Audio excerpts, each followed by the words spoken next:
America Israel దాడులతో Iran ప్రతీకార దాడులు తీవ్రతరం చేసింది. నిన్నటి నుంచి వరుసగా గల్ఫ్ దేశాలపై మిసైళ్లతో విరుచుకుపడుతోంది. బహ్రెయిన్, కువైట్, ఖతర్, యుఏఈ సహా 7 దేశాల్లోని అమెరికా స్థావరాలపై క్షిపణులతో దాడులు ముమ్మరం చేసింది. ఇరాన్ అటాక్తో దుబాయ్లోని ఇంటర్నేషనల్ ఎయిర్పోర్ట్లోని రన్వేలు, టెర్మినల్స్ పూర్తిగా ధ్వంసమయ్యాయి.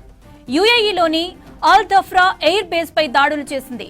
దాడులు ఉద్రిక్తం కావడంతో దుబాయ్లో గగనతల రక్షణ వ్యవస్థని మోహరించారు. మిసైల్స్ అటాక్ లో దుబాయ్లో ఒకరు మృతి చెందినట్లు ఆ దేశ అధికారులు స్పష్టం చేశారు. దుబాయ్లోని ప్రఖ్యాత పామ్ జుమేరియా ప్రాంతంలోని టూరిస్ట్ హోటల్ పై అటాక్ జరిగింది. జోర్డాన్లోని కింగ్ హుసేన్ వైమానిక స్థావరం టార్గెట్ గా ఇరాన్ అటాక్ చేసింది. బహ్రెయిన్ లోని యుఎస్ నేవీకి చెందిన 5వ ఫ్లీట్ హెడ్ ఆఫీస్ పై ఇరాన్ దాడులు జరిపింది. బహ్రెయిన్ రాజధాని మనామాలోని పలు బిల్డింగ్లపై మిసైల్స్ అటాక్ జరిగింది.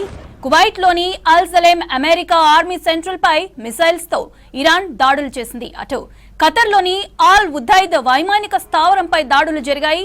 ఇరాన్ దాడులతో యుఏఈ, ఇరాక్ తో పాటు పలు దేశాలు ఎయిర్ స్పేస్ లను క్లోజ్ చేశారు. రియాద్ పై ఇరాన్ దాడులు చేయడాన్ని సౌదీ అరేబియా ఖండించింది. ఖతర్, యుఏఈ, ఇజ్రాయెల్లోని అమెరికా ఎంబసీల్లో సిబ్బందిని షెల్టర్లకు వెళ్లాల్సిందిగా అధికారులు సూచించారు. అటు ఇరాన్ కి మద్దతుగా యెమెన్లోని హూతీ రెబెల్స్ రెడ్ సీలోని నౌకలపై దాడులకు దిగారు. ఇజ్రాయెల్ పైన డ్రోన్లు, క్షిపణులను ప్రయోగించారు హూతీ రెబెల్స్.